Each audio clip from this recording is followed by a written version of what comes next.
Hello there, thanks a lot for coming by PosterCentral.com's video blog today.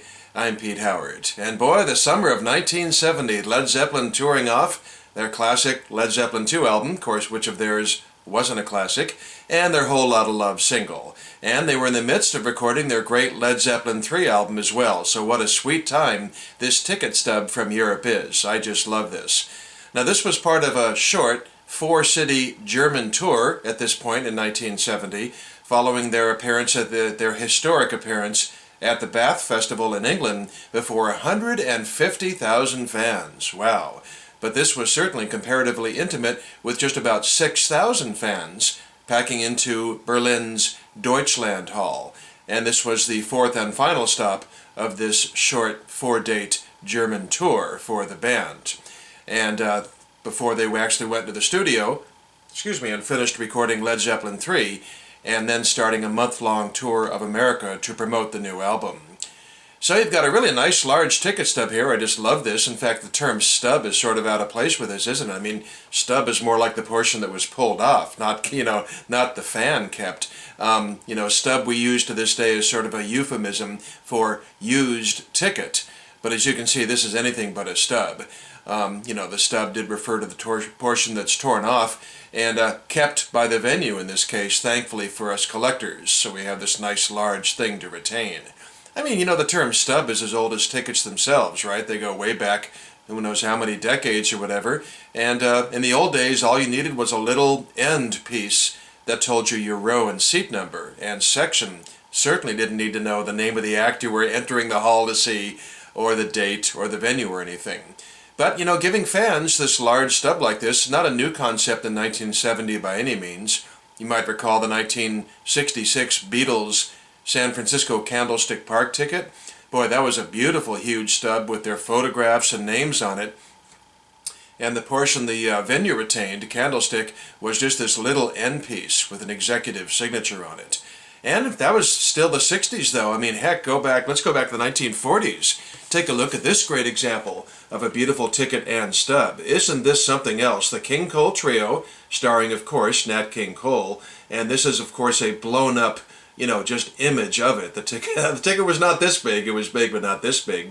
But you can tell by looking that clearly the small right-hand portion was meant to be torn off and kept by the hall. It's got the business information, and then all the sweet stuff was retained by the consumer, with all those great graphics and pictures and everything. And again, this was the 1940s.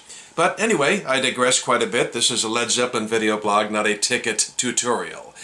So, you've got this really nice, I'm going to call it a stub, because that's what we know what that all means, really nice sized Zeppelin paper ticket stub here at 2¼ inches tall by 5¼ inches wide at its longest point. And they did make other colors for other price ranges, by the way. This is 14 Deutschmarks, and LedZeppelin.com, I think, has a picture of a white one from this same show, and it's only 8 Deutschmarks. And there's certainly a couple of clues on the ticket itself. This one says Erdgeschoss, which means the ground floor, and that block 1, if I move my fingers, you can see it does say block 1. That certainly indicates close to the stage. So, this probably was the most expensive ticket. And then it's row 5, seat 19, so we might as well fantasize 5th row center while we're at it. Why not? I don't have a floor plan for the Deutschland Hall. Anyway, so with only 4 dates on the tour, and the same promoter handling all 4 dates, Lippmann and Rau, I sort of assumed that the 4 nights would have sort of the same looking ticket, right? Just with the venue and city and, the new date stripped in, because that just would be really a smooth way to do it. But take a look at this from just the night before. This really surprised me. Frankfurt just the night before, and again we have a large blow-up rendition to show you, but look at it, it's square with a totally different design. So that really got me thinking. The purple color is a nice contrast too, but remember these were made in different colors. So, this got me sort of thinking that maybe the promoters actually, the opposite of what I first thought, intentionally made 4 really different looking tickets each of the 4 nights, so they're easily distinguishable from each other at all the business steps along the way, including the printer. until they actually got inside the hall or at the venue or something, and then, so that would make perfect business sense, I would think. And so I looked into it a little bit, and sure enough, so here we have, as you can see, Sunday night from Berlin. Well, excuse the rudimentary images here, but guess what? Here's a rendition of Thursday in Cologne, Germany, okay? Then here's Friday in Essen, Germany, another totally different design. And then I've already showed you Saturday in Frankfurt, different shape and design and layout, although this emblem here is a little bit on 3 of the 4 tickets, I think. And then Sunday in Berlin, this ticket. So yeah, those are quite easily distinguishable from each other, absolutely. Makes perfect sense, and you know what? It gives collectors a reason to want to get all 4 nights and not be satisfied with just one. Aha, the collector's angle. So, oh boy. By all reports, by the way, the show was great, as we would expect it to be in 1970, for heaven's sake, between 2 incredible albums.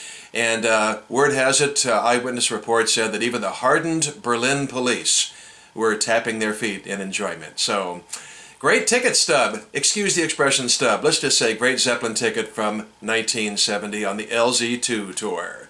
Thanks a lot for dropping by. Have a good day, and we'll see you again soon. Bye-bye.